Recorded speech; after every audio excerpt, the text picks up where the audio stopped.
tu não tem essas outras.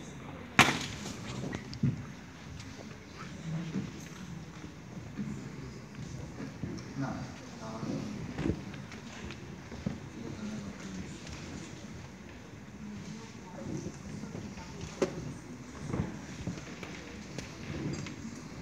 Bom, boa noite a todos.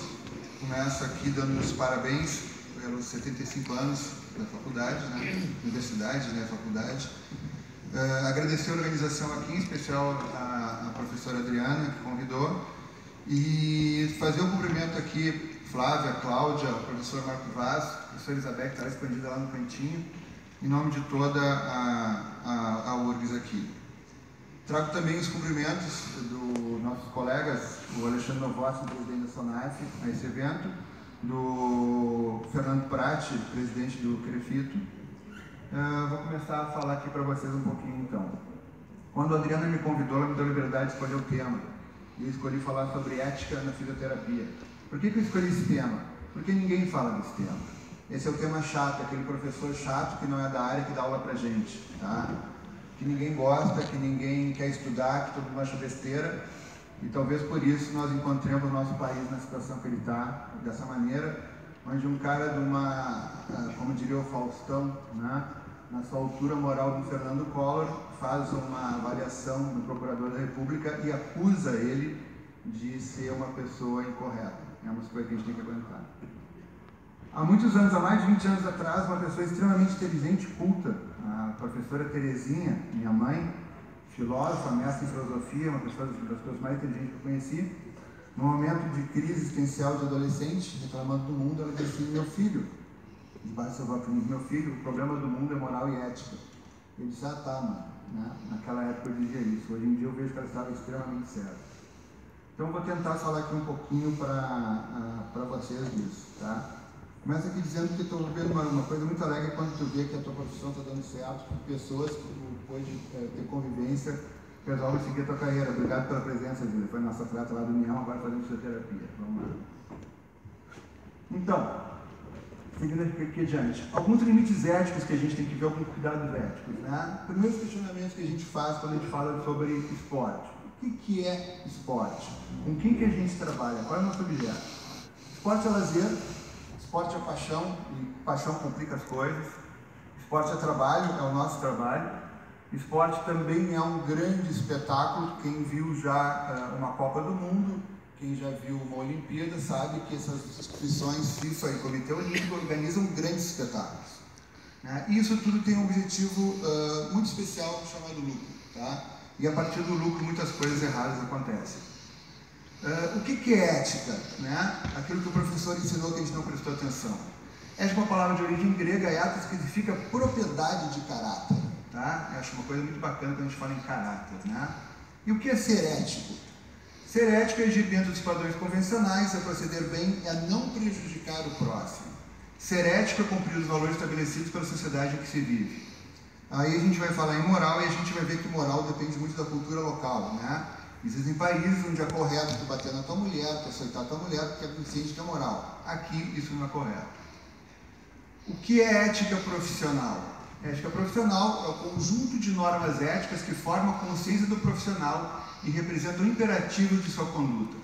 Atualmente eu faço parte de um conselho, e o conselho, que volta e meia é visto com maus olhos pelos colegas, é um lugar que a gente diz que a gente só paga e que não recebe nada de volta. A função de um conselho é exatamente isso: observar a ética profissional e proteger a sociedade. É isso que o conselho faz. Um conselho não trabalha por melhores salários, quem trabalha é um sindicato. Um conselho não trabalha por estudos, quem trabalha por isso são as associações. A gente tem que diferenciar cada uma das entidades. E o que é ser fisioterapeuta? Conforme o Decreto-Lei número 938 de 69, que tem, é só tu pegar, abrir, tu vai ler. O fisioterapeuta é o diplomado por escolas públicas reconhecidas, são profissionais de nível superior. O que quer dizer isso? Que tu terminou a tua faculdade, você tem o teu diploma, tu está habilitado a ser um profissional de fisioterapia. Ponto. Tá? E aí tem um monte de coisa que tem. O que é ser um fisioterapeuta esportivo? É outra resolução, a 337 de 2007, que reconhece a especialidade e dá uma série de atribuições. Aí entram alguns pequenos problemas. Vejam só o que diz a resolução de fisioterapeuta esportivo, o choque que ela dá com outras áreas e que complica um pouquinho, volta e meia, a atividade da gente. Atividade física no contexto da saúde é atribuição do fisioterapeuta esportivo. Exercício físico e condicionamento físico dentro do processo de recuperação funcional é atribuição do fisioterapeuta esportivo. Fisiologia do exercício, propriedades biomecânicas. O Álvaro não está aqui, ele estava louco que ele visse isso aqui só para depois ficar brigando comigo. Fisiologia do exercício, propriedades mecânicas do tecido musculoesqueléticas são atribuições do fisioterapeuta esportivo, e fatores predisponentes extrínsecos, que o Mário mostrou aqui, também são habilidades. Ou seja, a gente entra na seara do educador físico, tá? Quando a gente trabalha em equipe, e isso aí a gente tem que deixar muito claro que a função do esporte é toda feita no trabalho multidisciplinar, a gente tem vários conceitos. Não vou meter eles, mas multidisciplinaridade é do ter mais de uma área trabalhando junto, né? E o que acontece nessa situação? A gente tem dentro de parte de equipes esportivas todo esse pessoal aí. Um exemplo técnico, auxiliar técnico, treinador físico, fisioterapeuta, médico, nutricionista, assistente social, psicólogo, odontólogo, um monte de gente voltado para o atleta ou voltado para o paciente ou para o seu cliente ou o que tu quiser falar, tá? A equipe multidisciplinar, ela está envolvida em muitas coisas e ela ajuda a ganhar. Essa é uma foto de 2006, onde tirando aquela figura ali do canto, que é o Michel, todo o restante são profissionais da área da saúde, todos estavam envolvidos no processo para um time ganhar um título, um campeonato, né? Quais são os limites éticos de atuação do fisioterapeuta esportivo? Isso é muito importante. Temos a comissão, que eu já falei, e no processo de recuperação ou de prevenção, ou seja lá o que for, aqui eu usei 3 profissionais. Aqui deveria estar incluído o nutricionista, o psicólogo, o odontólogo, todos os profissionais, assistente social, seja lá o que for. Acontece o quê? Cada um tem a sua seara, cada um tem o seu quadradinho ali de atuação. Só que em diversos momentos, o fisioterapeuta vai estar entrando na área de atuação médica, faz parte do processo. A gente tem que entender, a gente tem que saber, a gente tem que estar dentro desse processo. Em vários momentos, o fisioterapeuta vai estar entrando dentro da área de atuação do educador físico, faz parte do processo de recuperação. E em vários momentos, nós vamos estar dentro da área de todos os profissionais envolvidos no processo. Isso é correto? É. Porém, o que a gente tem que cuidar? Quais são as minhas competências? Quais são as competências do meu colega? Quais são as competências da profissão dele? Competência não é aquilo que eu tenho capacidade de fazer, mas aquilo que ele me compete. O que acontece? Eu tenho que saber exatamente quais são as minhas competências e quais são as dos meus colegas. Existe um hábito extremamente interessante e que os meios de comunicação não colaboram em nada para melhorar isso, que é o hábito de todo profissional da saúde ser um excelente nutricionista. Esqueci de falar do professor Betinho, do professor Beto, ali presente também aqui, da URGS, de longa data. Antes da gente tinha cabelo e era mais escuro, né, professor? Quais são as minhas competências e dos outros profissionais da área? O que a mim compete? Eu falei da questão da nutrição. O programa, a melhor presença que teve no programa aquele da manhã foi a tua, dos últimos anos, né? Porque que eles conseguem falar lá de besteira, volta e meia, é fantástico, principalmente nutrição. Todo mundo indica nutrição. Nutrição não nos compete, compete ao profissional da nutrição. Todo mundo agora adora falar de indicação de exercício. Exercício compete ao educador físico.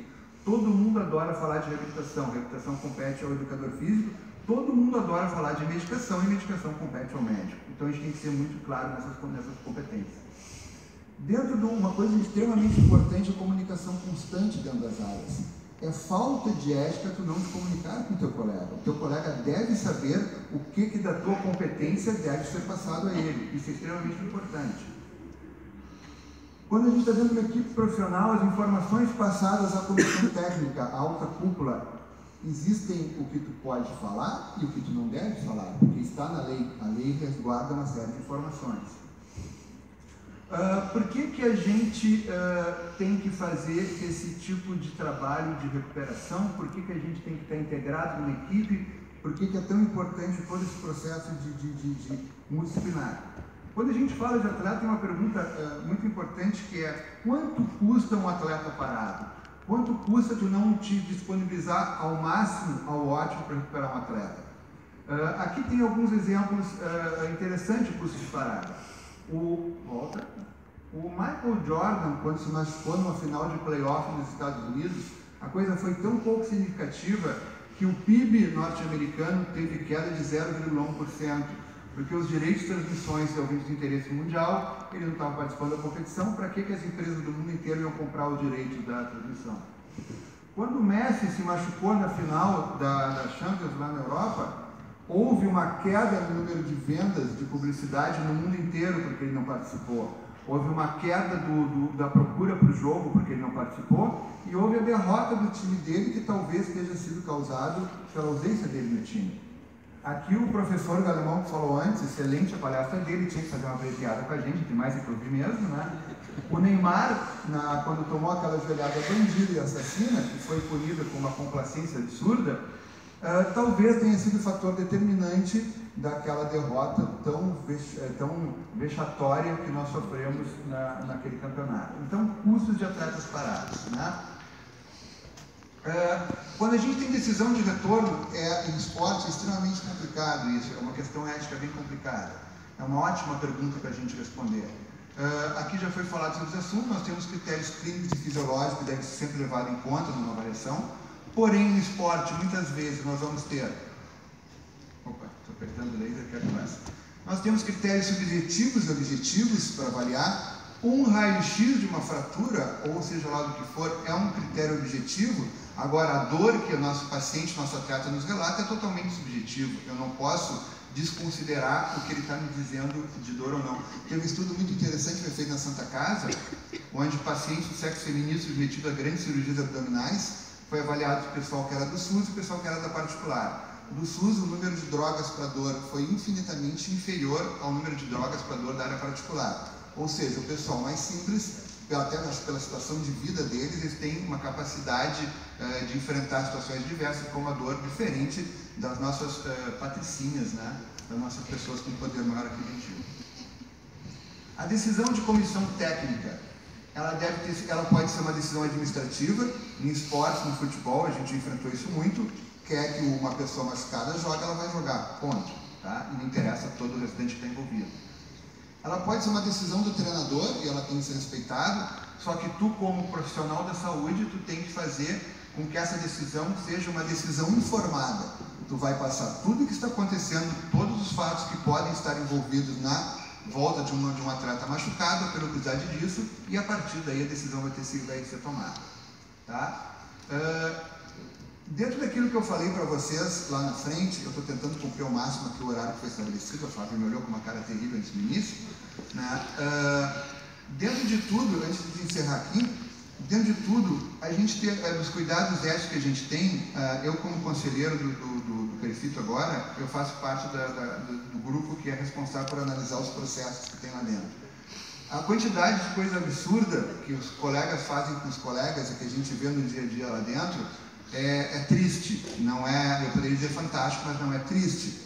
Colegas que fazem assédio moral em instituições públicas para tentar com que uma pessoa concursada desista de ficar, porque ele é um cargo de comissão, ele quer participar, ele quer continuar na posição, então ele tenta destruir uma pessoa competente por essas coisas. Situações que a gente vive no dia a dia, onde tu recebe um paciente que veio de um outro colega e a decisão dele de vir para ti volta e meia é meramente econômica. Tu cobra mais barato que o outro colega e tu recebe ele porque tu quer ganhar dinheiro, quando na verdade tu deveria entrar em contato com esse teu colega e informar: olha, um paciente teu está chegando aqui porque ele falou que eu cobro menos que tu, mas eu quero que tu saiba disso. Situações que a gente vive de pessoas que fazem assédio, eu não sei qual seria outra palavra, oferecendo préstimos para tentar de alguma maneira, cobrando menos por alguma coisa, ocupar um lugar que é teu de direito, sabe, que foi adquirido por ti, mas ela quer aquela posição. É um fisioterapeuta com um colega, e a nossa pessoa nessa questão é bastante triste, né? A gente tem que melhorar muito, anos luz nisso. Então tudo isso são questões éticas que a gente tem que trabalhar na cabeça da gente, a gente tem que ser correto, tá? Eu quero agradecer de novo pelo convite, agradecer pela atenção de vocês. Espero que nessa curta exposição que eu fiz tenha ficado alguma coisa na cabeça de vocês, porque talvez todos nós nos preocupamos mais com a ética, com a moral na nossa profissão, nas nossas profissões. Deixo aqui essa foto, não com o intuito de ficar fazendo, levantando a minha pessoa, nem a agremiação que eu apresentava na época, mas sim que um profissional fisioterapeuta estava incluído dentro de uma agremiação esportiva num momento extremamente importante, que foi a conquista do Mundial, e fez parte integrante e foi importante nessa situação. Tá? Deixo aqui para vocês o meu e-mail, Face e Twitter, fiquem à vontade, e aquele telefone último lá dá direto no meu WhatsApp, fiquem à vontade para entrar em contato com qualquer coisa. Muito obrigado a todos, boa noite. Obrigado.